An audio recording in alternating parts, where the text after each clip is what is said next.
que aprendas el credo, pero lo que significaba cada una de esas cosas.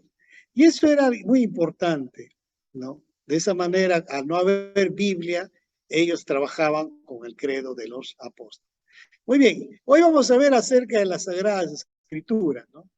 Las Sagradas Escrituras, y ahí, según a Timoteo 3:16, Pablo escribiéndole a Timoteo, le dice, toda escritura es inspirada por Dios y es útil para enseñar, para redarguir, corregir, para instruir en justicia.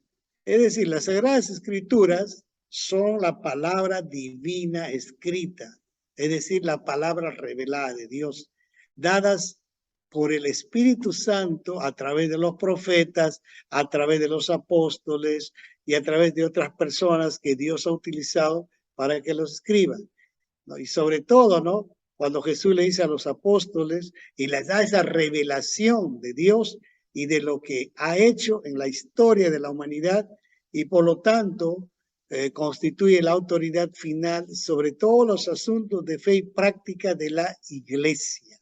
Es decir, la iglesia anglicana, su fe y su práctica está basada en las sagradas escrituras. Eso es lo fundamental, ¿no? Nosotros tenemos que practicar lo que dice la Biblia, al margen de lo que digan las personas.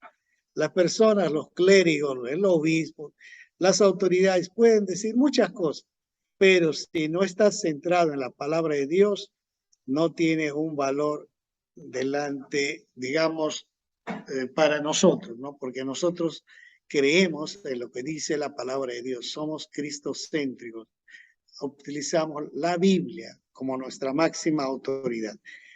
Entonces, las Sagradas Escrituras fueron escritas por más de 40 personas en un aproximado de 1500 años. Claro, hay otras personas que aumentan, que hacen llegar hasta 42, otros hasta 45 autores, ¿no? Pero también en cuanto a los aproximados del tiempo que se ha escrito, algunos hacen llegar a 1600, otros a 1400, pero la mayoría dice que se ha escrito un promedio de 1500 años y un aproximado pues, de 40 personas fue los que escribieron las Sagradas Escrituras, recibieron la revelación directa de Dios. A las Sagradas Escrituras se le llama palabra de Dios porque Dios inspiró a los autores humanos. Por eso se le llama palabra de Dios, por eso se le llama Sagradas Escrituras y se le dice Biblia, es decir, una colección de libros, porque tiene 66 libros que están en su interior de un solo libro. Muy bien, la Biblia, la que utilizamos actualmente, está constituido por libros. Las Sagradas Escrituras está constituido por 66 libros y está dividido en dos partes. El Antiguo Testamento, el Antiguo Pacto, ¿no? Donde Dios reveló muchas cosas ahí, desde la creación y de su pueblo, el recorrido de su pueblo, de su formación de Israel, ¿no? Y eso está revelado en 39 libros y acerca de Cristo en el futuro. Y el Nuevo Testamento que tiene 27 libros, donde está revelado la vida y obra de Jesús y también el ejemplo que nos da. Aparte de eso, la labor que han desarrollado los apóstoles, ¿no? Acerca del plan de salvación. Entonces, a la colección de libros se les denomina Biblia, es decir, libros canónicos. Ahora, queremos aclarar algo, ¿no? Algunas Biblias de la Iglesia Anglicana contienen, pues, 73 libros, ¿no? 73 libros, o sea, y algunos 76, 77, 10 libros canónicos, pseudoepígrafos o deuterocanónicos son considerados en la Biblia, en algunas Biblias que se utilizan en la Iglesia Anglicana. Pero tenemos que tener en cuenta que esos libros no que se utilizan como una fuente histórica, en algunos casos como un ejemplo de vida de lo que esas personas han hecho o hay algo que se puede utilizar, ¿no? Pero no son doctrinales, nada tiene que ver con nuestra fe, solamente son referenciales. Por eso cuando hay Biblias, por ejemplo, Dios habla hoy, tiene estos libros apócrifos y algunas versiones también los tienen, pero la Reina Valera mayormente usa 66 libros, ¿no? La Reina Valera, también hay otras Biblias, otras versiones que también no utilizan los deuterocanónicos. Muy bien, ahora vayamos al Antiguo Testamento.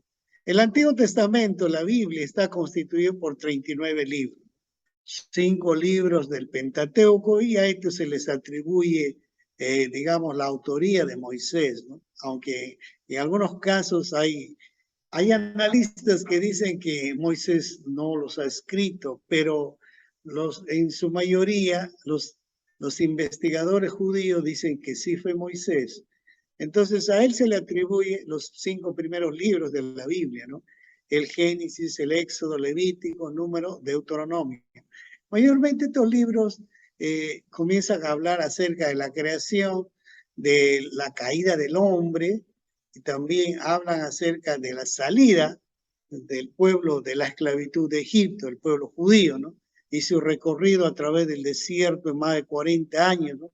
Hasta llegar a la tierra prometida. Y todo lo que ha pasado en ese lapso de tiempo, cómo ha afectado a la humanidad, cómo ha habido cambios en diferentes aspectos, ¿no? con ese recorrido que ha hecho el pueblo judío.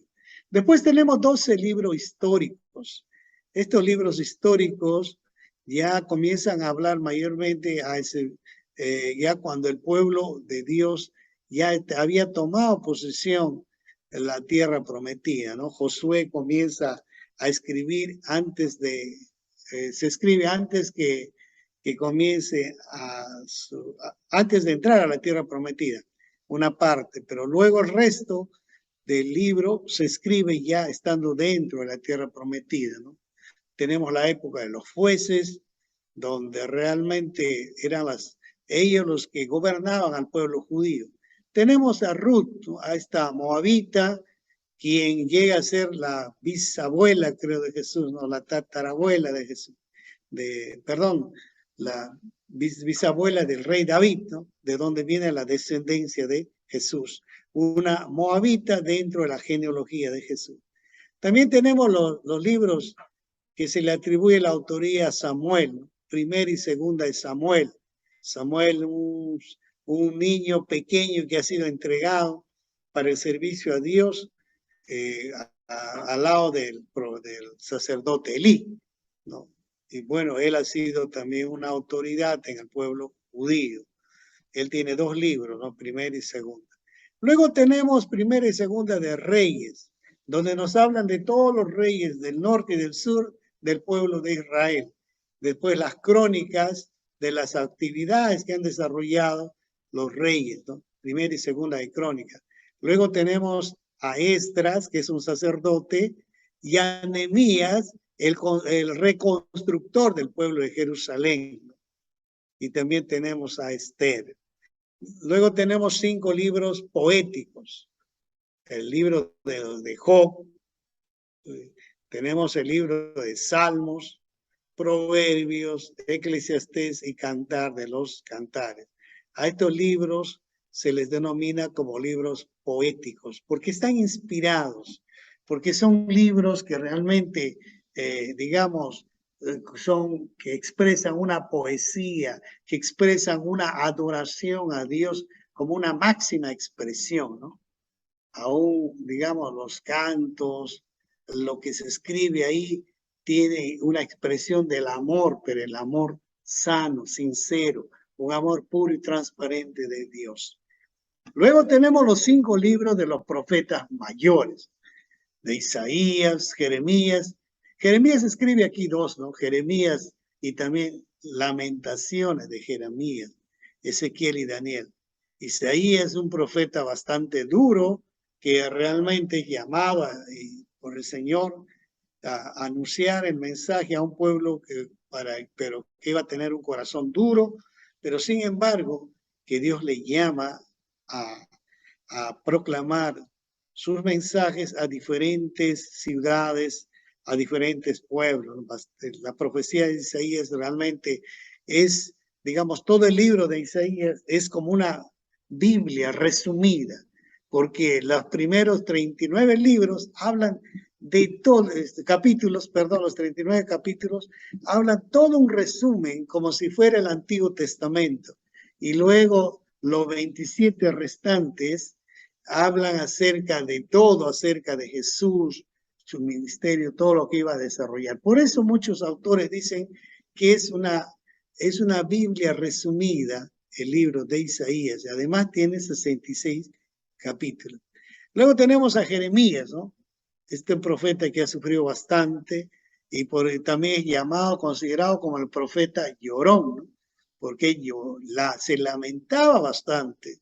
Se lamentaba porque el pueblo pecaba, el pueblo se alejaba, pero era un hombre que denunciaba la maldad de las autoridades, de los reyes, de los gobernantes de ese tiempo. Luego tenemos a Ezequiel y también a Daniel. Daniel, un hombre que recibe grandes revelaciones de Dios, quien habla también acerca del futuro del pueblo de Dios. Y luego tenemos finalmente 12 libros de los profetas menores. Tenemos a un Oseas que sus historias nos dejan sorprendidos, ¿no? Tenemos a un Joel que habla acerca de la venida del Espíritu Santo, que íbamos a ser bautizados con Espíritu Santo y fuego, ¿no? Tenemos a un Amós que sufre bastante, ¿no? Muchas veces él dice, yo no soy profeta, ni soy, digamos, no me he educado para ser profeta. Soy un recolector de granos, un hombre que está detrás de los ganados, pero de ahí me ha llamado Dios. Tenemos un Abdías, después a un Jonás, ¿no? Tenemos a un Jonás que realmente su historia es impresionante. Este hombre, ¿cómo se escapa del mandato de Dios? Este profeta termina yéndose para otro lugar cuando Dios lo manda para Nínive a anunciar la destrucción de Nínive. Él se escapa para otro lugar, pero sin embargo, lo tienen que tirar al mar. Un gran pez, dice la Biblia, que se lo traga y luego nuevamente lo tira a la orilla de allá, de Nínive, y él comienza a anunciar ese mensaje de salvación. Y lo más sorprendente, ¿no? Yo siempre he pensado que Jonás se alegraría por el arrepentimiento del pueblo, porque todo pastor, todo líder, digamos, su criterio, su deseo, el máximo deseo, la mayor satisfacción que uno encuentra es cuando una persona se arrepiente, cuando una persona viene a los pies de Cristo, ¿no? Cuando una persona acepta a Jesús como Señor y Salvador, wow, ahí uno tiene una alegría inmensa. Y aún en el cielo hay una fiesta sorprendente cuando un pecador se arrepiente, dice la Biblia. Pero en cambio Jonás muestra todo lo contrario, ¿no? Jonás increpa a Dios cuando el pueblo se arrepiente, desde el rey hasta los animales, ayunan, se ponen a ayuno y comienzan a clamar a Dios. Y Dios escucha ese clamor y los perdona a todos. Y Jonás se molesta. Él, en vez de alegrarse, de hacer fiesta, Jonás recrimina al Señor, ¿no? Y aún está molesto y aún quiere perder la vida, desesperado, angustiado, ¿no? Pero sin embargo, Jesús usa en el Nuevo Testamento, dice, no les daré mayor señal sino que la de Jonás. Luego tenemos a un profeta Miqueas, ¿no? Que también escribe fuertemente, Nahum, Habacuc. Habacuc escribe fuertemente en medio de la necesidad, en medio de la angustia, ¿no? En medio de la desesperación. Tenemos a un Sofonías, a un Ageo, tenemos a un Zacarías, ¿no? Un Zacarías que murió realmente aserrado, terrible muerte, pero un gran hombre de Dios. Y después tenemos a Malaquías, que nos habla acerca de la bondad que debe tener el hombre, del amor que debe manifestar hacia Dios. Después viene el periodo de silencio, más de 300, 400 años, y viene el Nuevo Testamento. Muy bien, tenemos entonces el Antiguo Testamento. Ahora, veamos qué contiene el Antiguo Testamento, antes de hablar del Nuevo Testamento. Como hemos dicho en un inicio, el Antiguo Testamento, en todos los libros que se han mencionado, hasta contiene el relato de la creación de todas las cosas a manos de Dios. Es decir, Dios ha hecho todo, ¿no? Cuando comienza él diciendo, hagamos, no, comienza a crear, a diseñar, a hacer todo. También nos habla de la desobediencia original del ser humano, que está revelado, eso pues casi al inicio de la Biblia, ¿no? En Génesis. De Génesis capítulo 2, 3, ya está, el hombre está desobedeciendo a Dios, se está rebelando contra Dios.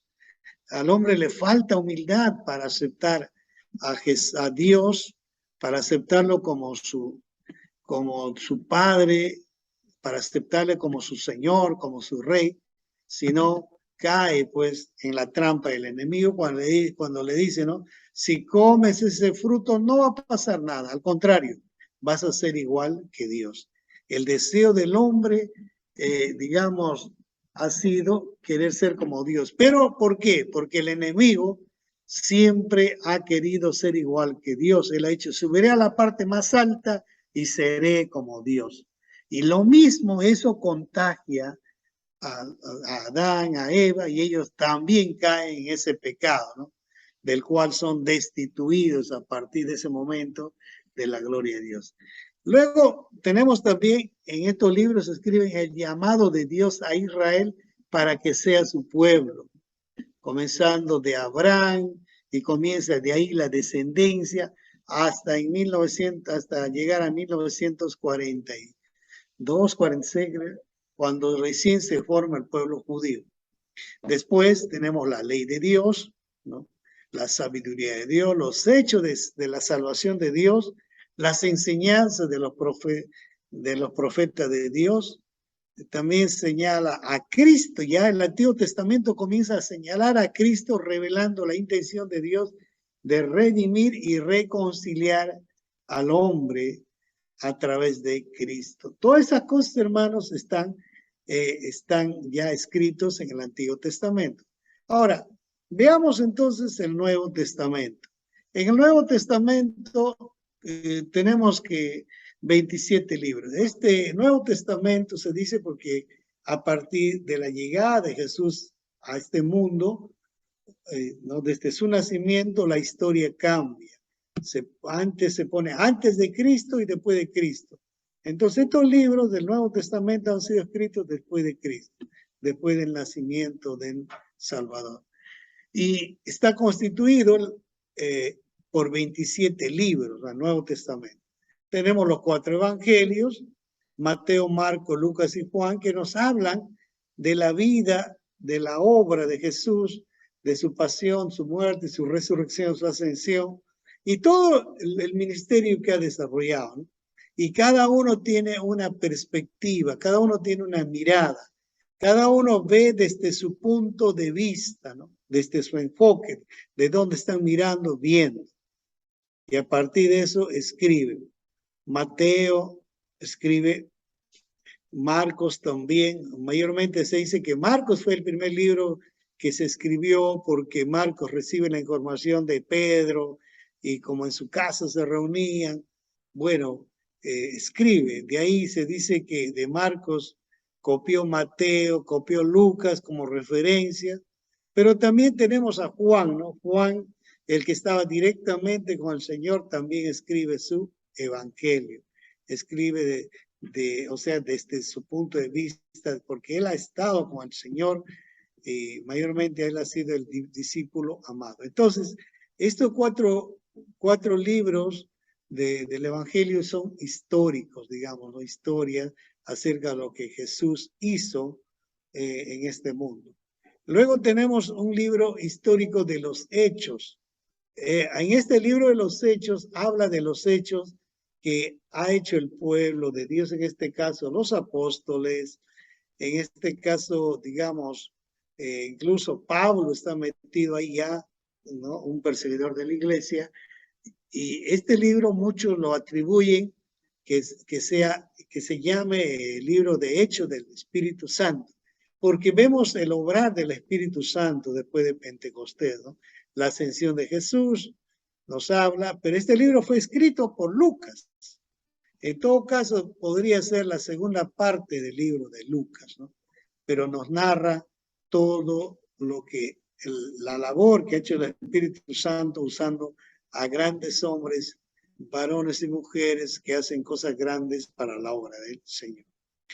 Después tenemos a un Pablo, ¿no? A un Pablo a uno que perseguía la iglesia, pero que ahora ya ha aceptado a Jesús. Él mismo dice como a un abortivo he conocido al Señor. A último momento, dice él, ¿no? Y él escribe 13 cartas, y le llamamos las cartas paulinas. Escribe a los romanos, a los que estaban, a la iglesia que estaba en Roma, escribe a la iglesia de Corinto, les escribe 2 cartas, la primera y la segunda. A los Gálatas también les escribe, ¿no? A los Gálatas insensatos. Y también le escribe a los Efesios, a la iglesia que está en Éfeso, donde él estuvo bastante tiempo enseñando, porque Dios le dijo que ahí tenía mucho pueblo. Entonces Pablo se queda buen tiempo ahí, ¿no? Enseñando la palabra de Dios juntamente con Bernabé y Silas y otros líderes cristianos. También escribe a los filipenses una carta y a los colosenses, pero de ahí escribe a los tesalonicenses 2 cartas importantes, ¿no? En una de ellas les revela acerca de del retorno de Jesús y de lo que va a pasar después de la muerte del cristiano. Ellos estaban apenados porque tenían pena y no sabían qué es lo que iba a pasar con aquellos que habían muerto creyendo en el Señor. Entonces Pablo les escribe para fortalecerlos. Ellos eran una iglesia perseguida, era una iglesia marginada por las autoridades judías, ¿no? Los judaizantes se levantaron fuertemente, entonces ellos estaban marginados y les hacían muchas veces dudar de su fe. Entonces Pablo les consuela, le dice, ¿no? Acerca de los que han muerto, ustedes no tienen que preocuparse porque ellos van a resucitar. Cuando suene la trompeta, van a levantarse. Entonces les da consuelo, les da esperanza. Luego Pablo escribe a Timoteo, ¿no? A uno de sus discípulos. Le escribe a Timoteo 2 cartas y en ella le da orientación, cómo debe guiar al pueblo de Dios, ¿no? Le da instrucciones, cómo debe tratar a los niños, a los jóvenes, adolescentes, a los adultos, a los ancianos. Y Timoteo, como fiel servidor de Dios, pues aprende y comienza a poner en práctica todas las enseñanzas que recibe de Pablo. Luego tenemos una carta escrita a Tito, una carta casi personal, y después en forma personal escrita a Filemón, ¿no? Ya él estando en la cárcel, Pablo estando en la cárcel, conoce a Onésimo. Onésimo, un siervo de Filemón que se había escapado, ¿no? Pero Pablo había evangelizado a Filemón. Por eso escribe la carta a Filemón y Onésimo es el encargado de llevar esa carta. Y algunos autores dicen, ¿no?, que estando Pablo en la cárcel, Onésimo ha venido trayéndole ayuda en varias oportunidades de parte de Filemón, porque Filemón era muy amigo de Pablo. Entonces, por eso Pablo le dice, ¿no? Aún tú me debes, le dice. Recibe a Onésimo como nuestro hermano, pero tú tienes la autoridad sobre él porque tú eres su dueño, tú eres su amo. Entonces, hermano, es una carta personal.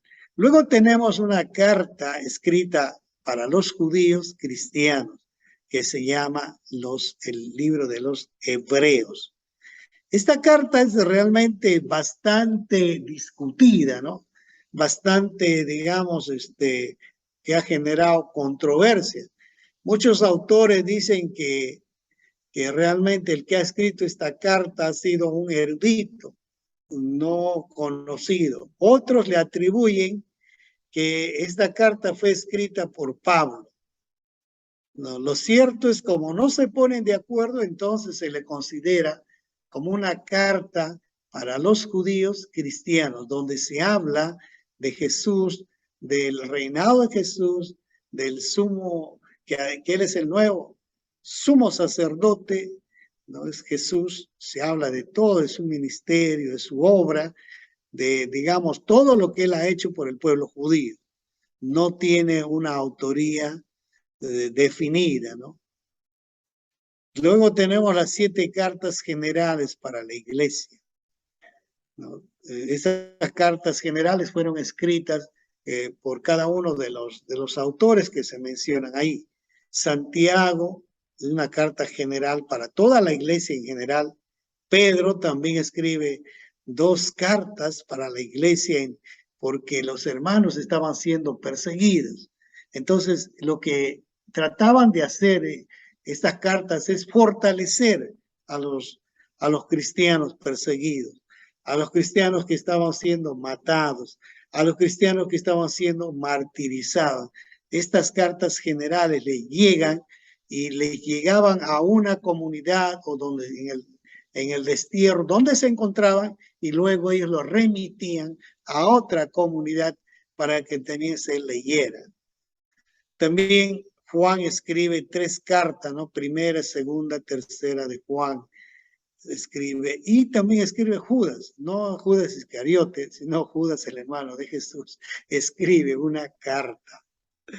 Y finalmente, el Nuevo Testamento tiene un libro de profecía llamado Apocalipsis, otros lo llaman Revelación. Este libro de Apocalipsis sí tiene una autoría, es Juan. Muchos le dicen Juan el teólogo, ¿no? Pero Juan es el discípulo de Jesús. Ya en una edad avanzada, él es desterrado a la isla de Patmos. Ahí es cuando él recibe esa revelación de Dios y él escribe el libro de Apocalipsis. Él tiene un encuentro directo con Jesús. Ya no lo ve a Jesús como aquel que él se podía recostar a su costado, ¿no? Y gastarse una carcajada con Jesús, sino que ahora lo ve como, digamos, como vestiduras relucientes, ¿no? Lo ve con un cinturón de oro. Digamos, ya no lo ve como una persona común y corriente, sino que ahora lo ve como una autoridad que le da órdenes. El solo hecho de que él hable hace que en muchas oportunidades Juan cae privado y los ángeles van a levantarlo, a fortalecerlo, ¿no? Pero lo cierto es que Juan escribe este libro que nos habla de la vida de la iglesia, pero también nos habla del futuro que nos espera, del futuro que vamos a recibir al final, ¿no? De todas esas cosas escribe Juan y finalmente dice, ¿no? Jesús dice, vengo pronto. Y todo el pueblo contesta, sí, Señor, ven pronto.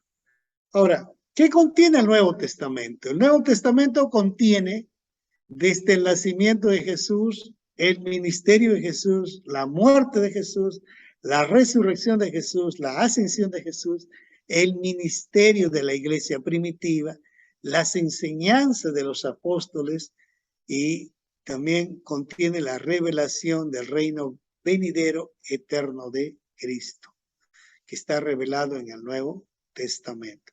Entonces, hermanos, todo eso nos habla la Biblia en el Antiguo y Nuevo Testamento.